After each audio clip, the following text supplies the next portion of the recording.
Mingyu hall के शिविर में पैंग हुआयू स्तब्ध खड़ी थी। उसकी आंखें खाली थीं। लू शेंग का असली चेहरा देखने के बाद वह बस बड़बड़ा रही थी।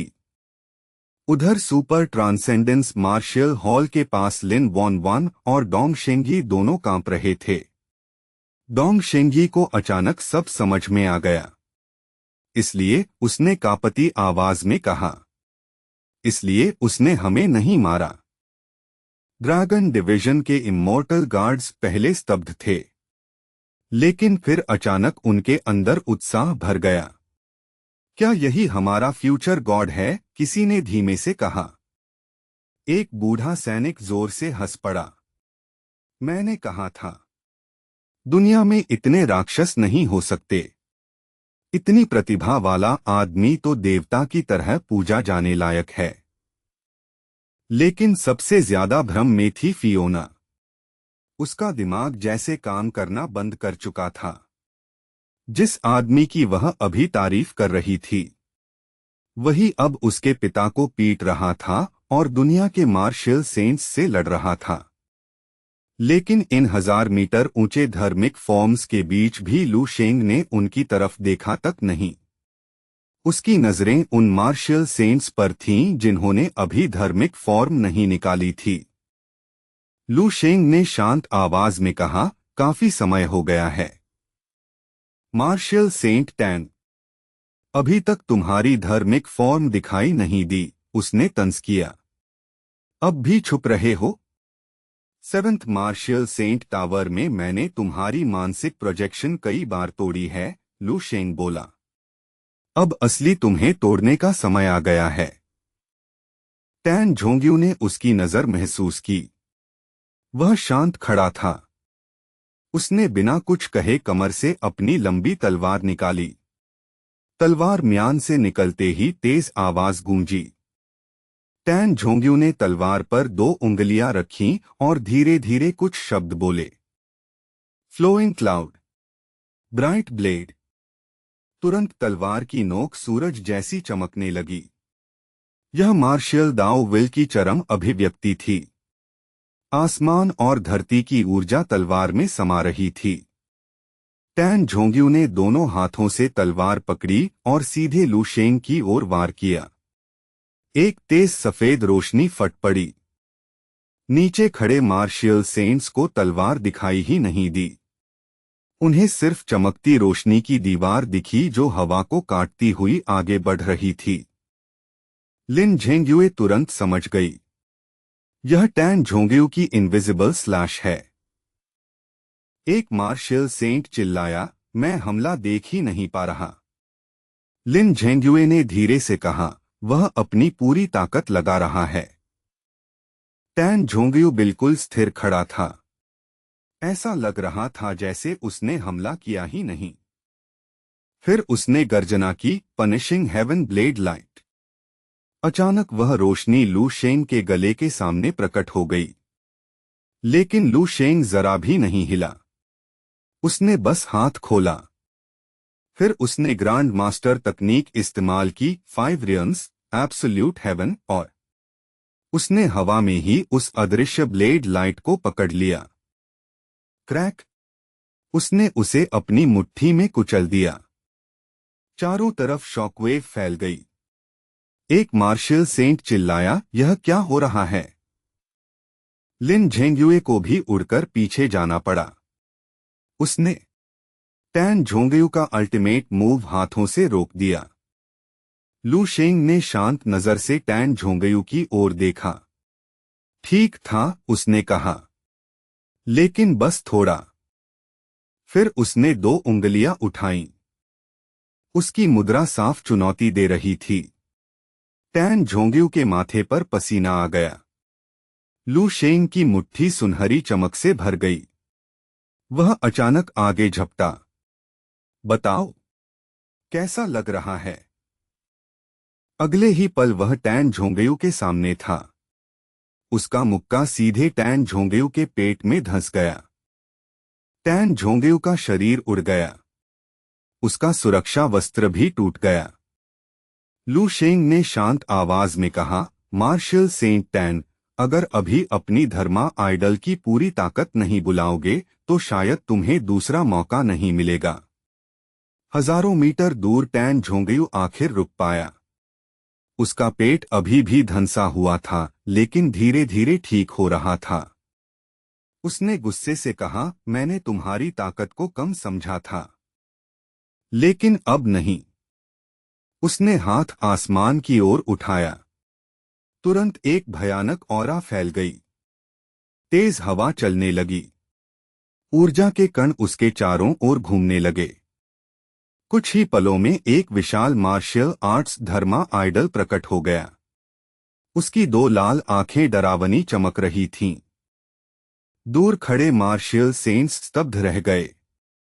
इतनी प्राकृतिक ऊर्जा, यह कैसे संभव है? हवा तूफान में बदल गई। पत्थर तक पिसने लगे। धीरे धीरे तूफान एक रूप लेने लगा। अब वह सिर्फ हवा नहीं था, वह एक हथियार बन रहा था। उनके सामने अब 1000 मीटर लंबी एक विशाल तलवार खड़ी थी। यह है ईस्टर्न मार्शल सेंट का असली धर्मा आइडल। यह अवतार 1400 मीटर से भी ऊंचा था, मानो मार्शल ताकत का एक विशाल पर्वत जो पूरे दृश्य पर हावी था। कम्बरलैंड जैसा ताकतवर योद्धा भी इस रूप के सामने इसकी भयानक विशालता मानने पर मजबूर हो जाता।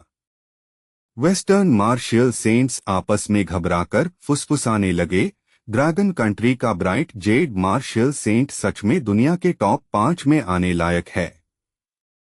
सोचो, उसे 9वें रैंक पर आए अभी 20 साल भी नहीं हुए। अब समझ आता है कि कम्बरलैंड उसे मार्शल आर्टिस्ट एसोसिएशन का वाइस प्रेसिडेंट क्यों बनाना चाहता था। उसकी विनम्रता तो बस एक नकाब थी, जिसके पीछे एक असली राक्षस छिपा था। आज उसने आखिरकार अपनी असली ताकत ऐसे बाहर निकाली जैसे कोई छुपी हुई तलवार म्यान से निकलती है, जिसकी धार दशकों की खामोशी में तेज हुई हो।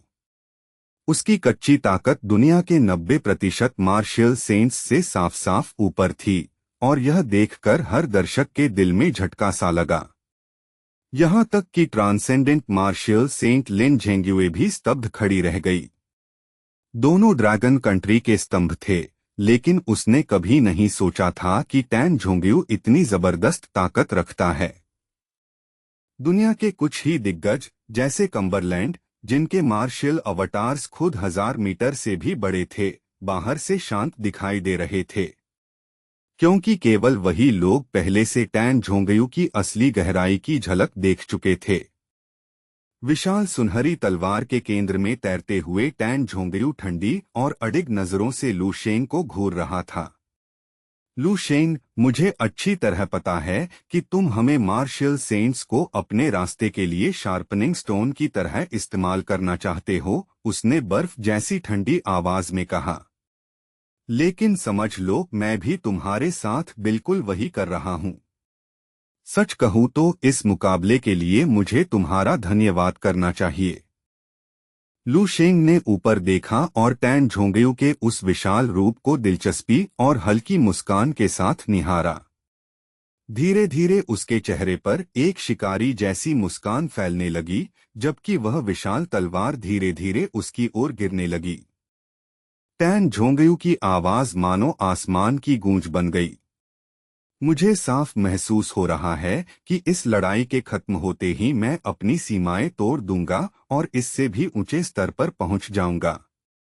एक कान फाड़ देने वाली गर्जना के साथ टैन झोंग्यू की विशाल तलवार गिरते हुए तारे की तरह नीचे आ गिरी। बूम! आसमान में लगातार धमाके गूंज उठे, नीचे समुद्र उबलने लगा और दूर दूर के द्वीप भी उस झटके से कराह उठे। आसमान मानो शुद्ध ऊर्जा के खतरनाक आतिशबाजी का मैदान बन गया। टैन झोंग्यू ने प्राकृतिक नियमों को पूरी तरह हिला दिया था। अनगिनत रोशनी के बिंदु इकट्ठे होकर सुनहरी, नारंगी, काली और लाल ऊर्जा की तेज धाराओं में बदल गए, जो हर दिशा से लू शेंग पर टूट पड़े। इतनी तबाही सामने होने के बावजूद लू शेंग अजीब तरह से शांत था। उसने इस रंग बिरंगे प्रलय को अपनी ओर आते देखा और धीमी, ठंडी आवाज में कहा, क्या तुम्हें सच में लगता है कि यह प्रभावशाली है? मैंने इससे 10,000 गुना ज्यादा चमकदार और खतरनाक ब्लेड लाइट्स देखी हैं। इसके बाद लू शेंग ने कुछ नहीं कहा। उसने धीरे से गहरी सांस ली। उसका साधारण सा 1.7 मीटर लंबा शरीर हल्का सा कांपने लगा, जैसे मांसपेशियां स्प्रिंग की तरह सिकुड़ रही हों। उसने मुट्ठियां भींच लीं और उसके शरीर से फिफ्थ स्टेज फिस्ट इंटेंट की आभा फैलने लगी, मानो शक्ति का एक खाली भंवर बन रहा हो। वह सीधे टैन झोंगयू का सामना करने के लिए तैयार था। टैन झोंगयू के आत्मविश्वास में एक पल के लिए हल्की दरार पड़ी जब उसने यह बदलाव महसूस किया। उसका सुनहरा तलवार अवतार और ज्यादा क्रोध से गरजा, और 4 रंगों की ऊर्जा एक विशाल चमकती आभा में जम गई। लू शेंग के सिर के ऊपर वह विशाल तलवार धरती की ले लाइंस तक को काट देने के इरादे से नीचे गिरने लगी। यह वार पूरी तरह डर से भरा हुआ था। पूरा क्षेत्र अचानक खून जैसे लाल रंग में डूब गया, जैसे मरे हुए लोगों का पहाड़ और खून का समंदर इस दुनिया में उतर आया है। एक ही पल में आसमान घुटन भरे खूनी किलिंग इंटेंट से ढक गया। बैम! दूर खड़े मार्शियल सेंट्स उस झटके से ऐसे उछल गए जैसे पतझड़ के पत्ते। चीखें गूंज उठीं, उह! यह क्या है? एक इंसानी शरीर में इतनी डरावनी ताकत कैसे हो सकती है? यहां तक कि ताकतवर महिला मार्शियल सेंट लिन झेंग्युए भी उस दबाव के नीचे डगमगा गई। वह अपनी पूरी ताकत लगाकर उस गिरती तलवार की विनाशकारी आभा को सहने की कोशिश कर रही थी। लू शेंग ने इस प्रलय का सामना सिर्फ एक मुक्के से किया। गोल्डन क्रिस्टल आइलैंड पर 1 साल की कठोर साधना और ग्रीनस्केप में 10,000 जीवन मृत्यु की लड़ाइयों के बाद उसने इस रूप को आखिरकार पूर्ण किया था। चिटिया व्हील ऑफ डिस्पेयर के जरिए स्लॉटर दाओ को चैनल करते हुए, अपने किलिंग इंटेंट को ढाल बनाकर, अपने पियरलेस स्टेट और 4 सिंबल स्पिरिट रियल्म को कवच की तरह इस्तेमाल करते हुए, और अपनी आत्मा को केंद्र बनाकर उसने धरती हिला देने वाला वार किया। यह एक मुक्का उस दिन से 100 गुना ज्यादा ताकतवर था जब उसने डॉम किंग्स को बचाया था और धरती की गहराइयों से बाहर आया था। बूम! 1000 मीटर लंबी सुनहरी तलवार और लू शेंग की सघन मुट्ठी आपस में टकराई, मानो उस पल समय ही रुक गया हो। इसमें कोई मुकाबला ही नहीं था। एक पल से भी कम समय में विशाल सुनहरी तलवार पर दरारें मकड़ी के जाले की तरह फैल गईं। फिर एक मरते हुए देवता जैसी आवाज के साथ वह लाखों टुकड़ों में टूट गई। एक अदृश्य लेकिन असली ऊर्जालहर आसमान को चीरते हुए गुजर गई और आकाश में काली दरारें छोड़ गई। टैन झोंगयू अब पहले जैसा बिल्कुल नहीं दिख रहा था। उसके बाल बिखर चुके थे, कपड़े फटकर चिथड़े बन गए थे, और आंखों की ठंडी घमंड भरी चमक अब टूट चुकी सच्चाई में बदल गई थी। सदमे से उसका चेहरा मरोड़ गया। लू शेंग, यह कैसे हो सकता है? तुम इतने ताकतवर कैसे हो? उसका चेहरा बिल्कुल पीला पड़ गया था और ठंडा पसीना रुक ही नहीं रहा था। टैन झोंगयू की रीढ़ में ठंडी सिहरन दौड़ गई। वह खुद से बड़बड़ाने लगा, उसकी आवाज अविश्वास से कांप रही थी। उसका दिमाग हार को समझ भी नहीं पाया था कि उस मुक्के की ताकत आखिरकार असर दिखाने लगी। वह टूटे हुए पक्षी की तरह आसमान से गिरता हुआ सीधे समुद्र की गहराइयों की ओर जा गिरा।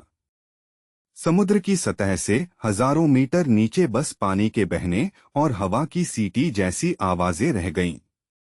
उस अफरातफरी के ऊपर वह युवा धीरे से बोला, और उसकी आवाज हर किसी तक साफ पहुंच गई। अभी तुम कह रहे थे ना कि मैं बस तुम्हारा शार्पनिंग स्टोन हूं? लू शेंग ने सिर घुमाया, उसके चेहरे पर साफ साफ तिरस्कार दिखाई दे रहा था। टैन झोंगयू, तुम सपना देख रहे थे। उसे खुद टैन झोंगयू को हराने के बाद महसूस हुआ कि उसके दिल में जमा पुरानी घुटन आखिर खत्म हो गई। उसे टैन झोंगयू से कोई गहरी नफरत नहीं थी, लेकिन वह उसके रास्ते को कंट्रोल करने की कोशिशों से थक चुका था। अब उसने इस कभी ऊंचे सिंहासन पर बैठे आदमी को नीचे घसीटकर मिट्टी में मिला दिया था। उस आजादी का एहसास इतना गहरा था कि संतोष शब्द भी उसके लिए छोटा पड़ जाता था। इकट्ठे हुए मार्शियल सेंट्स पूरी तरह जड़ हो गए थे। उनके चेहरे हैरानी से भरे थे और दिलों में उठ रहे तूफान को शब्द नहीं मिल रहे थे। हेवनली सेंट आइलैंड पर दुनिया भर के ताकतवर लोग मॉनिटर को घूरते रह गए। सच्चाई उन्हें बिजली के झटके की तरह लगी। टैन झोंगी हार गया था। कम्बरलैंड पर लू शेंग की पिछली जीत प्रभावशाली थी, लेकिन यह तो सीधी सीधी तबाही थी। टैन झोंग्यू ने अपनी पूरी ताकत लगा दी थी, एक ऐसा धर्मा आइडल जो लगभग देवता जैसा था, और लू शेंग ने उसे बस आसमान से नीचे पटक दिया। इसका मानसिक असर माप से बाहर था। अब जब लू शेंग का दिमाग पूरी तरह शांत और साफ था, उसे पता था कि यह अंत नहीं है। उसकी ठंडी नजर उन करीब 20 मार्शियल सेंट्स पर घूमी जो अभी भी स्तब्ध खड़े थे। और तुम बाकी लोग? लू शेंग की आंखों में शिकारी जैसी आग फिर जल उठी। उसका चेहरा बर्फ जैसा सख्त हो गया। क्या तुम्हें सच में लगा कि मैंने तुम्हें यहां सिर्फ तमाशा देखने के लिए बुलाया है? भीड़ में से एक लंबा और भारी भरकम मार्शियल सेंट अचानक हमला करने की कोशिश करता है। तू लड़के बहुत घमंडी हो गया है। भूल मत कि मैं अभी भी मार्शियल सेंट हूं। लेकिन उसका मुक्का लू शेंग तक पहुंचने से पहले ही लू शेंग ने बस हल्का सा हाथ झटका। अगले ही पल वह विशाल मार्शियल सेंट सैकड़ों मीटर दूर उड़ गया, जैसे कोई परेशान करने वाला कीड़ा हो। लू शेंग ने बाकी मास्टर्स को अपनी वही डरावनी ठंडी नजरों से घूरा। अहंकार में अंधे मत बनो, उसने कहा। मैंने तुम्हें यहां सिर्फ एक वजह से बुलाया है, तुम सबको जिंदगी की सबसे बड़ी पिटाई देने के लिए। आसमान में फिर से लड़ाई की आग भड़क उठी। लू शेंग बिजली की तरह हरकत में आया, एक मार्शियल सेंट की कॉलर पकड़ ली और उसी वक्त दूसरे के पेट में मुक्का जड़ दिया। सब कुछ इतना तेज था कि मार्शियल सेंट्स उसके मूवमेंट समझ भी नहीं पा रहे थे। बस उसकी मार पड़ते ही दर्द से चिल्ला उठते। आसमान में खून के छींटे उड़ने लगे और लगातार टकराने की आवाजें गूंजने लगीं। टूटी हुई ऊर्जा और धूल का विशाल बादल पूरे युद्ध क्षेत्र को ढक गया और पीछे सिर्फ तबाही छोड़ गया। जो मार्शियल सेंट्स कभी गर्व से भरे रहते थे, अब एक एक करके टूटते जा रहे थे। कोई टूटी छाती पकड़े था, कोई टूटे हाथ पैर संभाल रहा था। वे समझ ही नहीं पा रहे थे कि यह कैसे हो सकता है। एक आदमी उनकी सारी लेजेंडरी धर्मा फॉर्म्स इतनी आसानी से कैसे तोड़ सकता है। इस पूरी मारकाट के दौरान लू शेंग के चेहरे पर कोई बदलाव नहीं आया। उसके शरीर से निकलती ताकत और भी भारी और दम घोंटने वाली होती जा रही थी। वह टूटे हुए मार्शियल सेंट्स के सामने हवा में शांत खड़ा था। वह लगातार उनका मजाक उड़ाता रहा। उसके शब्द उकसावे और तिरस्कार से भरे थे, और वह उनके सम्मान को भी उसी तरह तोड़ रहा था जैसे उनकी रक्षा। अपमान और गुस्से से पागल होने की कगार पर पहुंचे मार्शियल सेंट्स आखिर एक साथ गरज उठे। सब लोग एक साथ हमला करो। अपनी पूरी ताकत जोड़कर इसे मारना होगा। कुछ मत रोको। अभी अपनी पूरी ताकत निकालो। लू शेंग की आवाज बर्फीली तलवार की तरह उनकी चीखों को चीर गई। तो आखिर तुम लोगों ने अपना घमंड छोड़कर मिलकर मुझ पर हमला करने का फैसला कर ही लिया। तुम्हारी ताकत जितनी कमजोर है, तुम्हारा घमंड उतना ही हास्यास्पद है। मैं तुम सबको कुचल दूंगा। यह कहते ही उसकी एब्सोल्यूट गोल्डन अथॉरिटी चमकते विस्फोट की तरह फैल गई और पूरे क्षितिज को ढक लिया। लू शेंग ऊपरी आसमान में ऐसे फिसल रहा था जैसे कोई स्वर्गीय शिकारी हो। उसकी परछाई धुंधली सी दिखती थी क्योंकि वह एक के बाद एक विशाल मार्शल आर्ट्स धर्मा फॉर्म्स को चीरता जा रहा था।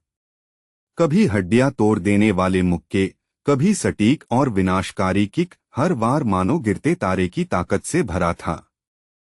हर बार जब लू शेंग हमला करता, दुनिया के सबसे ताकतवर मार्शल सेंट्स का एक समूह टूटकर पीछे हटने को मजबूर हो जाता। अब कोई भी संकोच नहीं कर रहा था। हेवनली सेंट आइलैंड की दिशा से बाकी मास्टर्स भी अपने विशाल धर्मा फॉर्म्स बुलाने लगे। जंग का मैदान एक अजीब डरावना दृश्य बन गया। सैकड़ों मीटर ऊंचे चमकते सफेद दैत्य एक अकेले युवक पर टूट पड़े, जो क्षितिज पर एक जिद्दी चींटी जैसा दिखता था। यह मुकाबला अब इंसानी कल्पना की सीमाओं से भी आगे निकल चुका था। मार्शल आर्ट्स की दुनिया में जो कभी असंभव माना जाता था, उसकी सीमाएं टूट रही थीं। लेकिन सबसे चौंकाने वाली बात यह थी कि यह अकेला युवक, जिसे कमजोर समझा जा रहा था, उन्हीं सफेद दैत्यों को एक एक करके तोड़ रहा था। ग्रांड मास्टर्स और ग्रेट ग्रांड मास्टर्स स्तब्ध खड़े थे, उनके दिल जोर जोर से धड़क रहे थे। उनके दिमाग में एक ही ख्याल बिजली की तरह चमका, वे इतिहास की सबसे बड़ी लड़ाइयों में से एक के गवाह बन रहे थे। यह पल एक ऐसी दास्तान बनने वाला था जो सदियों तक लोगों को हिला देगा और प्रेरित करेगा। 23 नाइन्थ रैंक मार्शियल सेंट्स का एक साथ मिलकर एक ही आदमी पर हमला करना, यह दृश्य दुनिया 1000 साल बाद भी नहीं भूलेगी। और न ही इसका हैरान कर देने वाला नतीजा। एक एक करके दुनिया के रक्षक हवा में उछाले जा रहे थे, उनकी दर्द भरी चीखें हवा में गूंज रही थीं। आखिर सबके मन में एक ही सच्चाई साफ हो गई, हम उसे हरा नहीं सकते। यह बिल्कुल असंभव है। उथल पुथल भरी हवा में एक 9th रैंक मार्शल सेंट, जिसका शरीर चोटों से भरा था और जिसका घमंड पूरी तरह टूट चुका था, आगे बढ़कर हैरोल्ड की कॉलर पकड़ लेता है। उसका खून से सना हाथ कांप रहा था। हैरोल्ड, वह डर और गुस्से से चिल्लाया, आखिर यह राक्षस है कौन? यह कहां से आया? और वह अकेला नहीं था, चारों तरफ दुनिया के सबसे ताकतवर लोग भी उसी घबराहट में जवाब तलाश रहे थे। हैरोल्ड युद्धभूमि के किनारे खड़ा था और उसके चेहरे पर डर साफ दिखाई दे रहा था। उसके दिमाग में बस खालीपन था, चेहरा बिल्कुल फीका पड़ चुका था। उसे समझ ही नहीं आ रहा था कि वर्ल्ड ग्रैंड मास्टर टूर्नामेंट में हाई ग्रेड एनर्जी क्रिस्टल्स ढूंढने की एक साधारण कोशिश कैसे यहां तक पहुंच गई, एक ऐसी चुनौती जिसने पूरी दुनिया के मार्शियल सेंट्स को घुटनों पर ला दिया। चारों तरफ गुस्से से भरे चेहरे उससे जवाब मांग रहे थे, लेकिन उसके पास कोई जवाब नहीं था। वह बस बार बार सिर हिलाता रहा। मुझे नहीं पता, सच में नहीं पता, वह कांपती आवाज में बोला। कृपया मुझसे मत पूछो। मैं इस देवता जैसे इंसान के सामने बस एक मामूली 9th रैंक मार्शियल सेंट हूं। लू शेंग ने अपना हाथ एक खतरनाक ब्लेड में बदल दिया और सटीक वार करते हुए एक विशाल मार्शियल आर्ट्स धर्मा फॉर्म के सिर में अपनी 5 उंगलियां घुसा दीं। सिर्फ अपनी आध्यात्मिक इच्छा के एक हल्के झटके से उसने उस सैकड़ों मीटर ऊंचे ऊर्जासिर को चूर चूर कर दिया। फिर बिना रुके वह तेजी से नीचे झपटा और अपनी टांग को गिलोटिन की तरह घुमाकर एक मार्शियल सेंट धर्मा फॉर्म को नीचे उबलते समुद्र की ओर लात मार दी।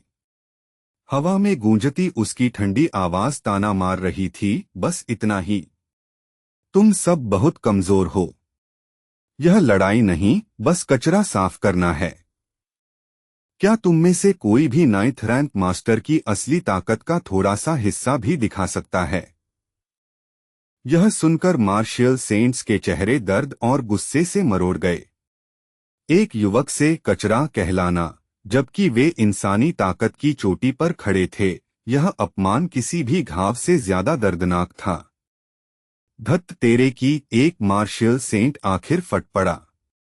उसकी आवाज समुद्र पर गूंजती गरज बन गई। उसका पूरा शरीर अस्थिर सफेद रोशनी से धड़कने लगा।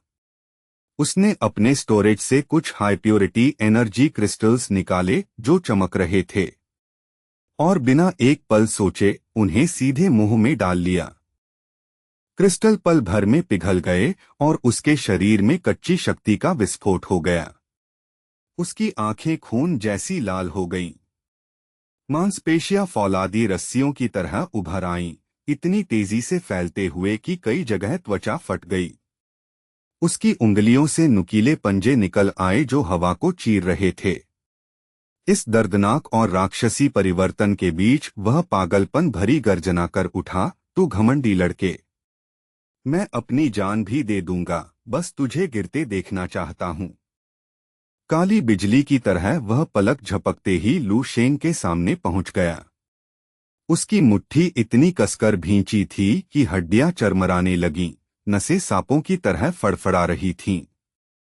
दांत पीसते हुए उसने कहा, अब मुझे कीमत की परवाह नहीं, मुझे बस तुम्हारी जान चाहिए। उसने अपनी जलती हुई जीवन शक्ति के हर कण को एक अंतिम मुक्के में भर दिया। बूम! हीरे जैसी चमकती एक विशाल मुट्ठी सीधे लू शेंग की पीठ पर आ लगी। भयानक गरज दूर दूर तक समुद्र पर गूंज गई। बैंगनी लावा जैसी शक्ति उस जगह फूट पड़ी और लू शेंग को पूरी तरह ढक लिया।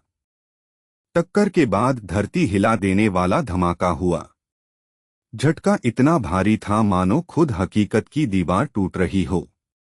पास के द्वीप की मिट्टी और चट्टानें धूल बन गईं। हर दिशा में मलबे का घना बादल फैल गया। उस पल की ऊर्जा मानो एक सुपरनोवा को एक बिंदु में कैद कर दिया गया है। धीरे धीरे डरावनी शांति के साथ लू शेंग उस धुएं से उठने लगा। वह मुक्का सच में भारी था, एक मार्शल सेंट के पूरे अस्तित्व की ताकत से भरा हुआ। उससे उसकी जान तो नहीं जा सकती थी, लेकिन उसकी नसों में तेज दर्द की लहर जरूर दौड़ गई थी। उसके होंठ के कोने से खून की पतली धारा निकली। उसने हाथ की पीठ से उसे पोंछा और उंगलियों पर लगे ताजे खून को ध्यान से देखने लगा। लेकिन उसके चेहरे पर गुस्से का कोई निशान नहीं था। इसके बजाय उसकी आंखों में और भी भयानक शिकारी चमक जल उठी। धीरे धीरे उसके चेहरे पर एक खुश मुस्कान फैल गई, मानो उसे आखिर वही चीज मिल गई हो जिसकी वह तलाश कर रहा था। हाँ, यही एहसास है। बिल्कुल यही। उसकी आंखें अजीब रोशनी से चमक उठीं। उसने बाकी मास्टर्स को उकसाते हुए हाथ से इशारा किया। और जोर लगाओ, दबाव बढ़ाओ, जल्दी करो और मुझे मारने की कोशिश करो, तुम बेकार के सेंट्स। लू शेंग ने सिर उठाया, उसकी नजर मानो आसमान को ही चुनौती दे रही थी। उसके सामने मार्शियल सेंट धर्माफॉर्म्स की एक विशाल पंक्ति खड़ी थी, हर 1000 मीटर से भी ऊंचा। वे प्राचीन और क्रोधित देवताओं की तरह दिख रहे थे, अपनी ठंडी और कठोर नजरों से उसके छोटे से शरीर को घूरते हुए। उनमें से एक दैत्य जैसी आकृति गड़गड़ाती आवाज में बोली, मैं यह मानने को तैयार नहीं हूं कि सिर्फ एक 8th रैंक मार्शियल आर्टिस्ट में इतनी ताकत हो सकती है कि वह पूरी दुनिया के मार्शियल सेंट्स की सामूहिक इच्छा को हरा दे। फिर उसने अपने साथियों को आदेश दिया कि वे अपनी बची हुई उम्र की परवाह किए बिना एनर्जी क्रिस्टल्स निगल लें, ताकि उनकी ताकत कृत्रिम रूप से अपनी आखिरी सीमा तक पहुंच सके। तुम हमें नीचा दिखाने की हिम्मत करते हो? तो अब हमारे गुस्से की छाया में मर जाओ। मार्शियल सेंट्स एक साथ लू शेंग की ओर टूट पड़े। उन्होंने अपने विशाल धर्माफॉर्म्स छोड़ दिए और अपनी सारी आध्यात्मिक शक्ति सीधे अपनी मुट्ठियों में समेट ली। एक पल में वे सब लू शेंग तक पहुंच गए और हर वार धरती हिलाने वाली ताकत के साथ उस पर गिरा। उनके चेहरों पर पागलपन, अंधा गुस्सा और एक अजीब सी राहत का मिश्रण दिख रहा था, क्योंकि आखिरकार उनके वार लू शेंग को लग रहे थे। लू शेंग हिंसा के एक बेकाबू तूफान में फंस गया। मार्शियल सेंट्स के समन्वित हमले लगातार उस पर बरस रहे थे। चारों तरफ बस मुट्ठियां और लातें ही दिखाई दे रही थीं, हर वार हड्डियां तोड़ने और अंदरूनी अंगों को चकनाचूर करने के लिए था। ये सभी मास्टर्स अपनी पूरी आत्मा झोंककर उस युवक को खत्म करने की कोशिश कर रहे थे जिसने उनका मजाक उड़ाया था। लगातार एक के बाद एक दर्जनों भारी 9th रैंक स्तर के वार उस पर गिरे। इससे लू शेंग का एटर्नल अनडाइंग बॉडी तीखी सिसकारियों जैसी आवाजें निकालने लगा। दबाव और घर्षण इतना भयानक था कि उसकी त्वचा के आसपास की हवा तक आयनाइज होने लगी, मानो उसका शरीर आखिरकार पूरी दुनिया की संयुक्त ताकत के बोझ से जूझ रहा हो। उनके संयुक्त मुक्के की जबरदस्त ताकत से लू शेंग उल्का की तरह सीधा जमीन की ओर धकेल दिया गया। बूम! टकराने की जगह पर जमीन 9 तीव्रता वाले भूकंप की तरह हिल गई। धरती फट गई और एक विशाल गड्ढा बन गया जिसने उसके शरीर को निगल लिया। इस टक्कर से निकली शॉकवेव ने मीलों दूर तक हर इमारत और पेड़ को गिरा दिया और आसमान से मलबा बरसने लगा। जब घना और दम घोंटने वाला धूल का बादल धीरे धीरे बैठने लगा तो गड्ढे के अंदर टूटी हुई लाश नहीं बल्कि लू शेंग का चेहरा दिखाई दिया और उसके होठों पर एक घमंडी रहस्यमय मुस्कान थी। बूम! लू शेंग का 1.9 मीटर लंबा मार्शल बॉडी अचानक भयंकर गर्मी की लहर से फट पड़ा। यह ताप इतना शक्तिशाली था कि आसपास के मार्शल आर्ट्स धर्मा प्रोजेक्शंस कई मीटर दूर जा गिरे। उसी पल उसके मन के अंदर मौजूद स्टार चार्ट चमकने लगा और उसकी त्वचा पर जटिल सुनहरे पैटर्न उभर आए। उसके शरीर की सभी 278 अंडाइंग सेल्स एक साथ सक्रिय हो गईं और उसकी अस्थियों तक में दिव्य आग जल उठी। बूम! बूम! बूम! लू शेंग ने लगातार मुक्कों और लातों की बारिश शुरू कर दी। हर चाल मार्शल सेंट की सर्वोच्च तकनीक का रूप थी। उसके सीने में एक आदिम अग्नि भड़क रही थी जो हर धड़कन के साथ और भी तेज हो रही थी। उसके दिमाग के भीतर बैंगनी तारे जैसी मानव आकृति कंपन करने लगी और रहस्यमय रोशनी फैलाने लगी। शुद्ध मानसिक ऊर्जा की धाराएं उसके शरीर में समाने लगीं। उस ट्रांस जैसी हालत में लू शेंग को लगा मानो एक दिव्य रास्ता उसकी आंखों के सामने आकार ले रहा हो और हथियारों की टकराहट जैसी आवाजें उसके कानों में गूंज रही थीं। लू शेंग ने अपनी मुट्ठियां भींच लीं। उसके नक्कलों के आसपास की हवा दबाव से मुड़ने लगी। उसने ठंडी संतुष्टि के साथ कहा, यही है, बिल्कुल यही। यही वह दबाव है जिसकी मुझे जरूरत थी। हाँ, यही वह बपतिस्मा है जिसकी तलाश मैं शुरू से कर रहा था। उसके शरीर के भीतर स्टार चार्ट तेज लय में धड़क रहा था और अनडाइंग सेल्स अजीब सी रोशनी में टिमटिमा रहे थे। वे एक पूर्ण रूपांतरण के करीब पहुंच चुके थे। लू शेंग की आंखों में डरावनी चमक थी क्योंकि उसके सीने की आग अब नियंत्रण से बाहर हो रही थी। उसके मन में बैंगनी तारे वाला मानव रूप और भी शक्तिशाली मानसिक ऊर्जा पैदा कर रहा था जो उसके मार्शल बॉडी में मिलकर एक चमत्कारी बदलाव शुरू कर रही थी। लू शेंग ने गहरी सांस ली और अपने दोनों हाथ फैलाए। बूम! उसकी हथेलियों में शुद्ध प्रकाश के 2 विशाल गोले प्रकट हो गए। उसी समय उसके सीने में जमा अग्नि आध्यात्मिक ऊर्जा के विस्फोट में बदल गई। हे भगवान, यह क्या हो रहा है? आसपास के मार्शल सेंट्स डर से जड़ हो गए। वे कुछ समझ पाते उससे पहले ही एक विशाल अदृश्य शक्ति की लहर ने उन्हें हवा में उड़ा दिया, जैसे खुद दुनिया उन्हें पीछे धकेल रही हो। एक अभूतपूर्व शक्ति लू शेंग को केंद्र बनाकर चारों ओर फैल गई। बूम! ये अदृश्य तरंगें अपने रास्ते में आने वाली हर चीज को मिटाती चली गईं। दुनिया की अराजक ऊर्जा कचरे की तरह बिखर गई। यह अदृश्य हवा हजारों मील तक फैल गई और दूर समुद्र की सतह पर विशाल लहरें उठा दीं। जब सब शांत हुआ, तब सिर्फ लू शेंग की आकृति बची थी। वह समुद्र और आकाश के बीच हवा में स्थिर खड़ा था। उसकी बाहें फैली हुई थीं और आंखें बंद थीं, जैसे वह किसी गहरी रहस्यमय अवस्था में डूबा हुआ हो। अचानक उसने अपनी आंखें खोल दीं। उसकी नजर साफ थी लेकिन बेहद गहरी। उसकी चमक इतनी तेज थी कि आसपास की दुनिया और भी उजली लगने लगी, मानो आसमान में दो नए सूरज उग आए हों। आखिरकार मैंने ब्रेक थ्रू हासिल कर लिया, लू शेंग ने धीमी आवाज में कहा।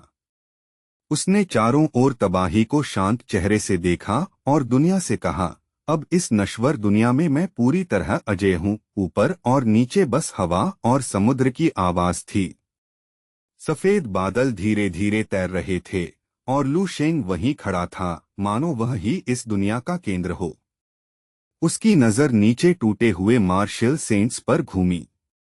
उसकी मुद्रा किसी देवता जैसी थी, क्योंकि अब लू शेंग सच में इस नश्वर दुनिया का देव बन चुका था। बचे हुए मार्शियल सेंट्स के शरीर से ठंडा पसीना बहने लगा। यह भयानक आभा, क्या वह 9th रैंक तक पहुंच चुका है? एक ने कांपते हुए कहा, 8th रैंक में ही वह हम सबको दबा सकता था। अगर वह अब 9th रैंक है तो क्या वह हमें चींटियों की तरह मार देगा? वह इंसान नहीं रहा, वह राक्षस है। हमें भागना होगा। ड्रैगन स्क्वाड के सदस्य उसे श्रद्धा और आश्चर्य से देख रहे थे। सबके मन में एक ही वाक्य आया, वे इस दुनिया के असली देवता का जन्म देख रहे थे। पूर्ण प्रकाश, पूर्ण गर्मी और पूर्ण शक्ति। अगर इस दुनिया में कोई सबसे ऊंची चोटी है तो उसका नाम लू शेंग है। हेवनली सेंट आइलैंड पर ड्रैगन स्क्वाड के योद्धा बुदबुदाए, लू शेंग ही हमारा असली गॉड ऑफ वॉर है। उस पल सभी को ऐसा लगा जैसे ब्रह्मांड के विशाल गियर घूमने की आवाज आ रही हो। इतिहास का रास्ता बदल रहा था। दुनिया की किस्मत चुपचाप फिर से लिखी जा रही थी। तबाही के केंद्र से कुछ दूरी पर लिन झेंग्युए भी इस बदलाव को महसूस कर रही थी। लू शेंग की आभा का भार उसकी इंद्रियों को हिला रहा था। यह शक्ति इंसानी शब्दों से परे है, उसने हांफते हुए सोचा। अभी कुछ समय पहले मैं एनर्जी क्रिस्टल्स तक खाने की हिम्मत नहीं कर पाई, और अब मुझे साफ महसूस हो रहा है कि मैं उसके सामने बिल्कुल अलग स्तर की प्राणी हूं। उसे लगा जैसे वह इतिहास को अपनी आंखों से बनते देख रही है। सिर्फ एक दिन में इस ग्रह पर कितना बदलाव आ गया। एक नया युग शुरू हो रहा है। अब उसके मन में कोई शक नहीं था, इस नए युग का निर्विवाद शासक सामने खड़ा था, और उसका नाम था लू शेंग। लू शेंग का चेहरा शांत था। वह उत्साहित नहीं था, बस निरीक्षण कर रहा था। 9th रैंक की ओर उसका रास्ता खुल चुका था और उसकी मानसिक शक्ति और मार्शल बॉडी का असली मेल शुरू हो गया था। लेकिन वह जानता था यह बस शुरुआत है। ऊपर से उसने नीचे इकट्ठे 9th रैंक मार्शल आर्टिस्ट्स को देखा।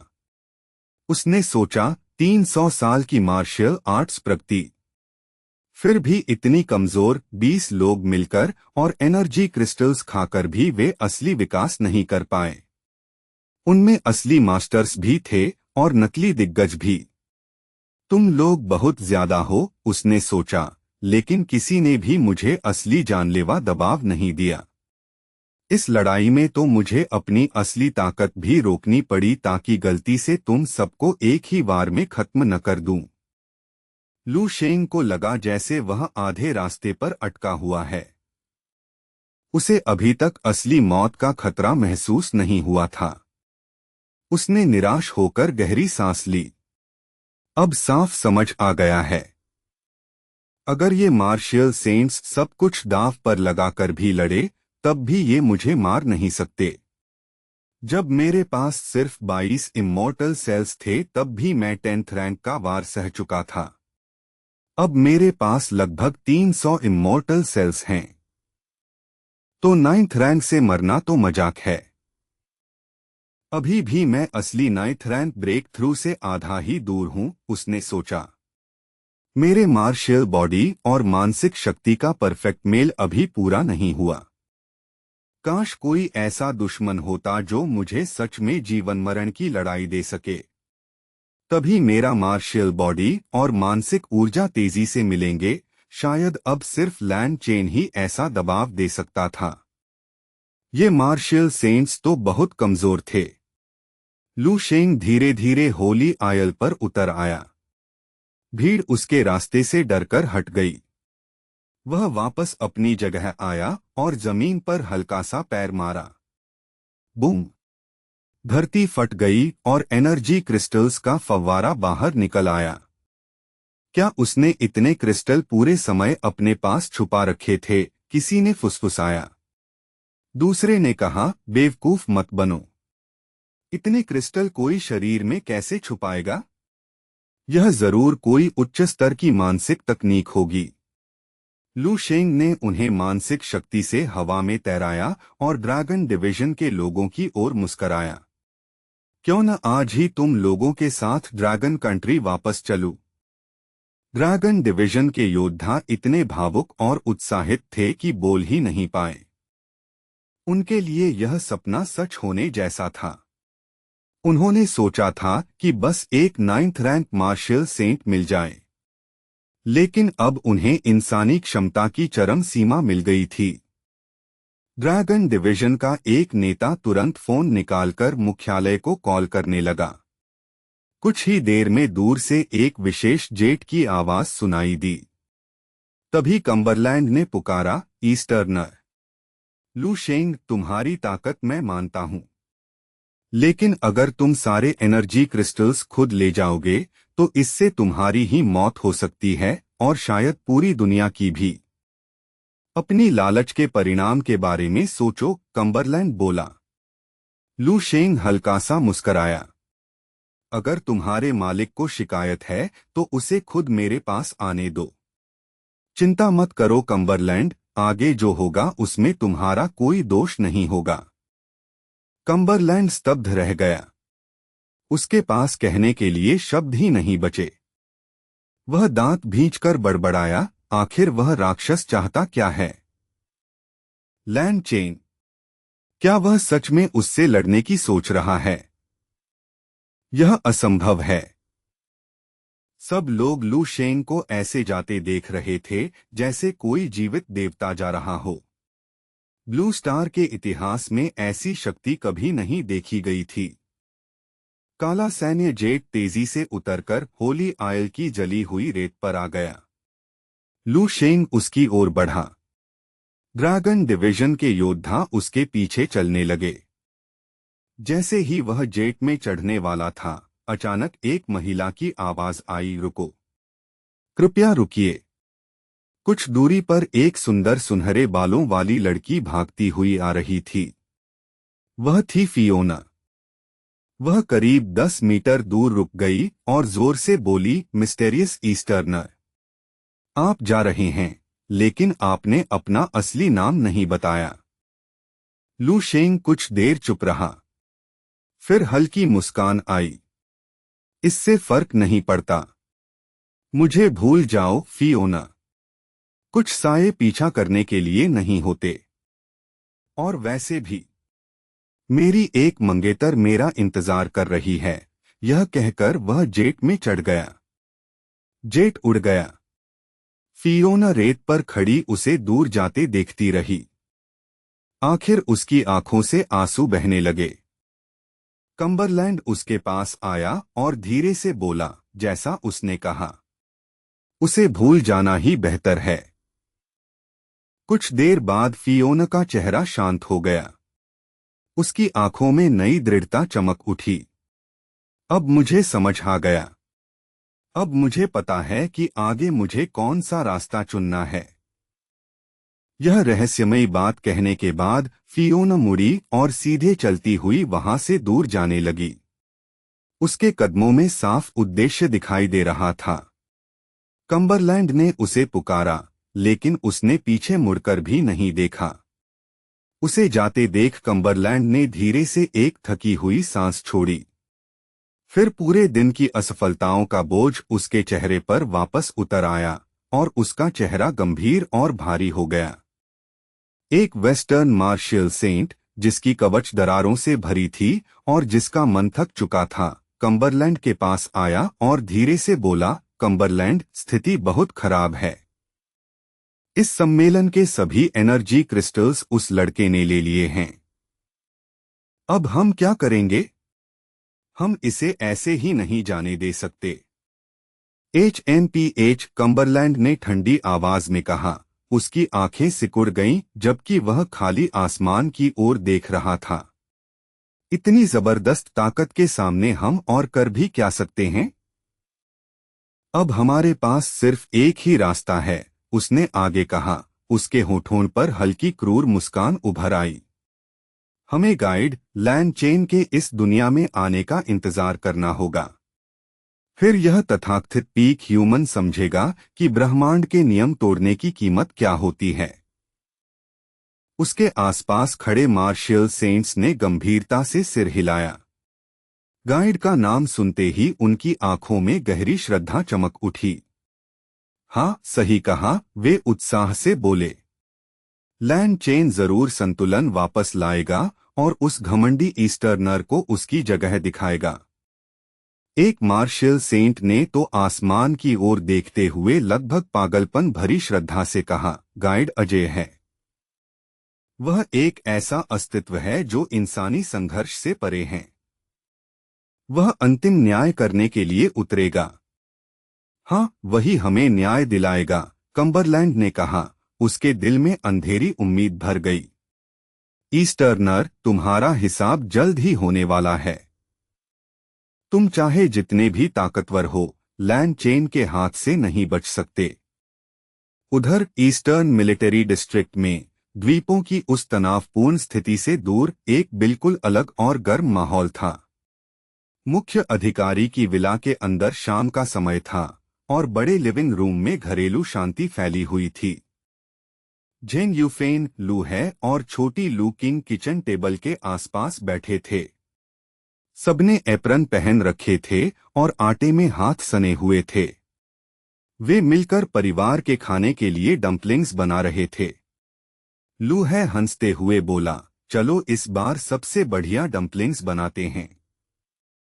आटा बिल्कुल सही बना है। टेबल पर आटा, बेलन, कटिंग बोर्ड और मसालेदार मीट की कटोरियां भरी थीं। उसी समय डॉम किंग्स धीरे धीरे उनके बीच चलती हुई सबको चाय दे रही थी। सब लोग कितनी मेहनत कर रहे हैं, उसने मुस्कुराते हुए कहा। जेंग यूफेन खुशी से बोली, अरे किंग्स आ गई, और लू किंग हंसते हुए बोली, धन्यवाद सिस्टर किंग्स, आप सबसे अच्छी हैं। करीब 1 घंटे बाद लू किंग ने लंबी जम्हाई ली। माँ, अगर डम्पलिंग्स खाने थे तो शेफ से बनवा लेते। हमें खुद इतना मेहनत क्यों करना पड़ रहा है, उसने मजाक में शिकायत की। लू है ने सिगरेट का कश लेते हुए कहा, तुम घर के असली स्वाद को नहीं समझती। कोई भी शेफ तुम्हारी माँ के हाथ का स्वाद नहीं बना सकता, क्योंकि उसमें प्यार होता है। यह सुनकर झेंग यूफेन का चेहरा लाल हो गया। अरे बच्चों के सामने इतना मत बढ़ाओ बात को। मैं तो बस थोड़ी प्रैक्टिस कर रही हूँ। जब हमारा बेटा वापस आएगा तो सब कुछ परफेक्ट होना चाहिए।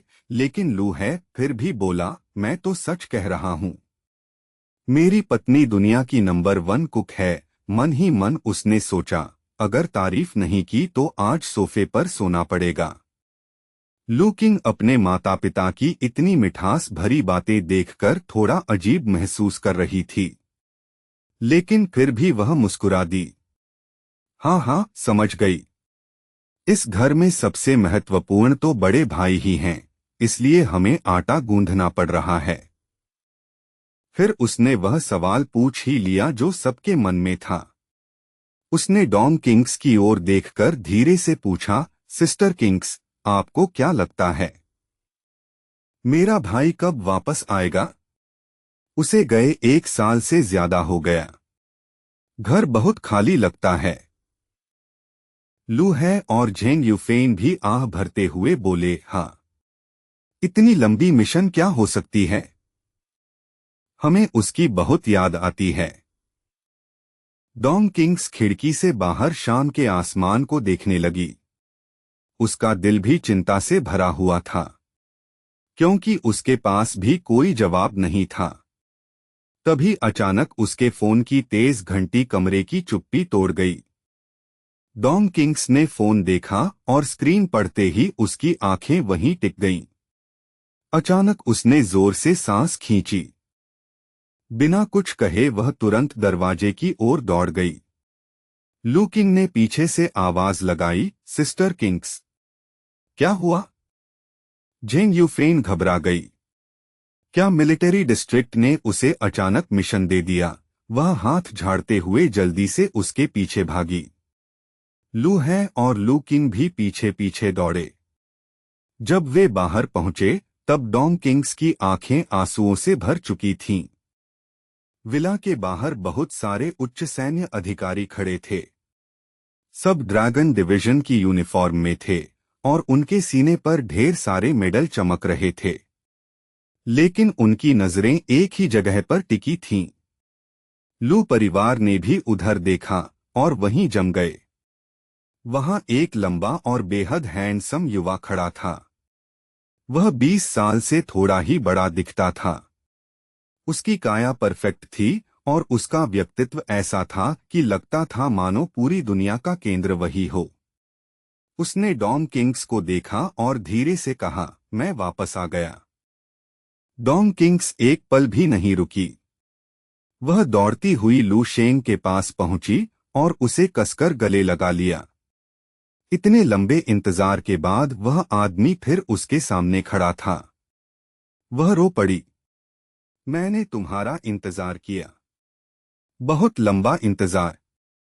लू शेंग ने उसे धीरे से पकड़ा और कहा, किंग्स, मुझे पता है यह साल तुम्हारे लिए मुश्किल था। मेरे परिवार का ख्याल रखने के लिए धन्यवाद। फिर उसने लू परिवार की ओर देखा और मुस्कराया। डैड, माँ, किंग, मैं घर आ गया। लू है की आंखें गर्व से चमक उठीं। यह लड़का सच में कर दिखाया, उसने कहा। जेन यूफेन रोते हुए बोली, अच्छा हुआ तुम वापस आ गए। और लू किंग खुशी से दौड़ती हुई आई। भाई, इतने समय कहाँ थे? मेरे लिए गिफ्ट लाए हो ना? फिर पूरा परिवार वापस विला के अंदर चला गया। लू शेंग भी डम्पलिंग्स बनाने में शामिल हो गया। वह हंसते हुए बोला, चलो मिलकर इन्हें खत्म करते हैं। परिवार की खुश बातें सुनते हुए लू शेंग के चेहरे पर शांत दृढ़ता आ गई।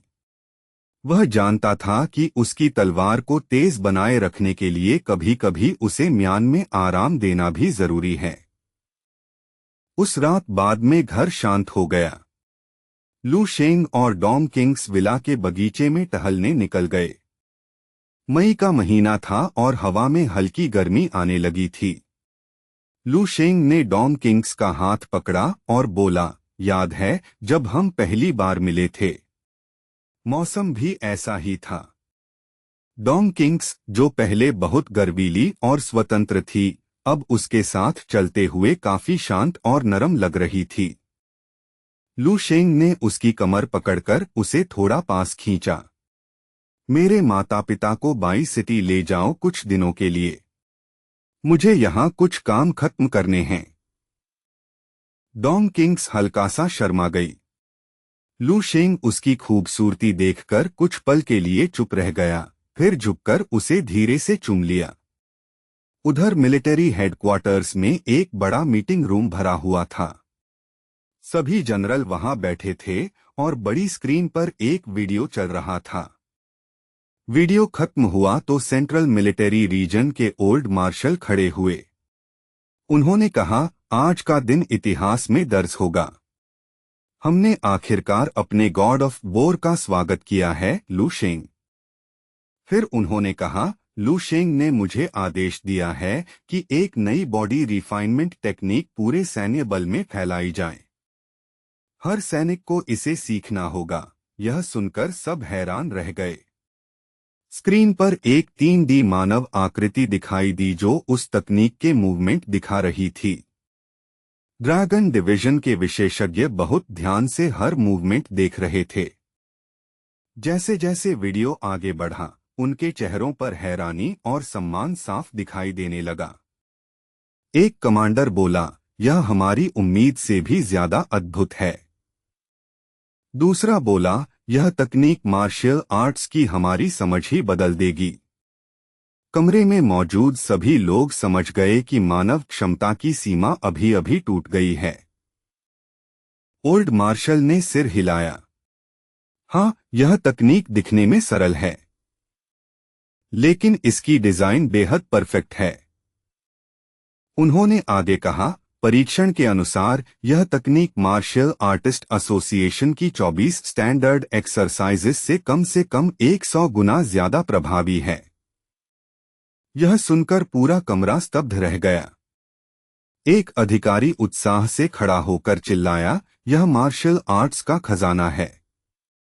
स्वर्ग हमारे ड्रैगन नेशन पर मेहरबान है।